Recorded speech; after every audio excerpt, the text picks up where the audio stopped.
Hello दोस्तों, स्वागत है आपका एंटोरा एकेडमी में। आज हम बात करने जा रहे हैं करंट अफेयर के एक नए टॉपिक के बारे में। यह टॉपिक रिलेटेड है IIAS यानी international institute of administrative sciences से। यह खबरों में क्यों है? क्योंकि भारत हाल ही में इस संस्था का अध्यक्ष चुना गया है। इसी के बारे में हम इस टॉपिक पर डिस्कस करेंगे और इसके सभी महत्वपूर्ण पॉइंट्स को कवर करेंगे। स्टार्ट करते हैं। भारत को IIAS यानी अंतर्राष्ट्रीय प्रशासनिक विज्ञान संस्थान या फिर international institute of administrative sciences का अध्यक्ष चुना गया है। कब से कब तक के लिए? 2025 से 28 तक के लिए। चुनाव कहाँ पर हुए? भारत मंडपम, नई दिल्ली में। भारत विजेता हुआ तो उसको कितने वोट मिले? 87 वोट, और परसेंटेज में 61.7%। इसको हराकर भारत जीता है, ऑस्ट्रिया को हराया जिसको 54 वोट मिले। अन्य प्रतिद्वंदी दक्षिण अफ्रीका और बहरीन थे। अध्यक्ष पद के लिए नामांकन प्रधानमंत्री नरेंद्र मोदी द्वारा नवंबर 2024 में दिया गया था। यह भारत की वैश्विक प्रशासनिक नेतृत्व में महत्वपूर्ण उपलब्धि मानी जा रही है। अब प्रश्न यह उठता है कि IIAS यानी international institute of administrative sciences यह क्या है? यह एक अंतर्राष्ट्रीय संस्था है जो सार्वजनिक प्रशासन के वैज्ञानिक अध्ययन के लिए काम करती है। इसकी स्थापना 1930 में हुई थी और इसका मुख्यालय ब्रुसेल्स, बेल्जियम में है। यह संयुक्त राष्ट्र का आधिकारिक अंग नहीं है, लेकिन प्रशासनिक सुधारों में योगदान करता है।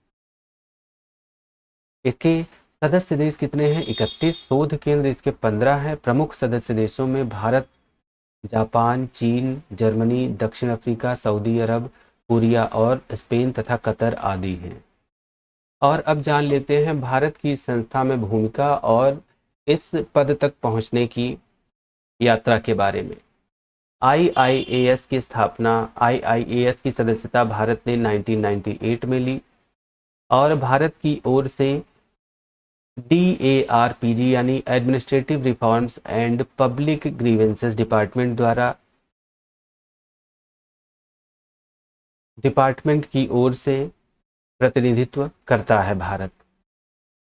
इस बार भारत को एशिया, अफ्रीका, यूरोप और खाड़ी देशों से भरपूर समर्थन मिला। फाइनल मुकाबला भारत का ऑस्ट्रिया से था, जिसमें भारत को 87 वोट मिले और ऑस्ट्रिया को 54 वोट मिले। इस पद के लिए भारत की ओर से नामित किए गए थे वी श्रीनिवास, जो कि प्रशासनिक सुधार और लोक शिकायत विभाग के सचिव हैं। इनके बारे में जान लेते हैं। इनकी विशेषज्ञता लोक प्रशासन, शिकायत निवारण प्रणाली, डिजिटल गवर्नेंस आदि के क्षेत्र में है। उनकी उपलब्धियां क्या हैं? प्रशासनिक सुधार, डिजिटल परिवर्तन कार्यक्रमों में अग्रणी भूमिका उन्होंने निभाई है। उनकी नई भूमिका क्या होगी? वैश्विक स्तर पर भारत के सुधार मॉडल, ई गवर्नेंस, सुशासन और क्षमता निर्माण का प्रचार करना। इस उपलब्धि का महत्व क्या है? इस जीत का महत्व क्या है? यह भारत की वैश्विक प्रशासनिक संस्थाओं में बढ़ती आवाज को दर्शाता है। भारत के डिजिटल गवर्नेंस और नागरिक केंद्रित प्रशासन मॉडल को अंतर्राष्ट्रीय मंच पर दिखाने का अवसर इससे मिलेगा। भारत अब वैश्विक प्रशासनिक एजेंडा तय करने, ई गवर्नेंस और क्षमता निर्माण जैसे विषयों में भी प्रमुख भूमिका निभा सकेगा। अब इससे संबंधित महत्वपूर्ण कीवर्ड्स देख लेते हैं। भारत मंडपम की बात करते हैं, जहां पर यह चुनाव हुआ था। यह नई दिल्ली में है और यह अंतर्राष्ट्रीय सम्मेलन स्थल है। यहीं पर G20 शिखर सम्मेलन हुआ था 2023 का, 2023 में। DARPG जिसके सचिव वी श्रीनिवास हैं, जिन्हें इस पद के लिए नामित किया गया था। इसका फुल फॉर्म है department of administrative reforms and public grievances. यह भारत सरकार का विभाग है। इसका उद्देश्य प्रशासनिक सुधार और लोक शिकायतों का समाधान करना है। इसके सचिव वी श्रीनिवास हैं। रिवाइज कर लेते हैं। भारत को IIAS का अध्यक्ष चुना गया है। कब से कब तक के लिए? 2025 से 28 तक के लिए।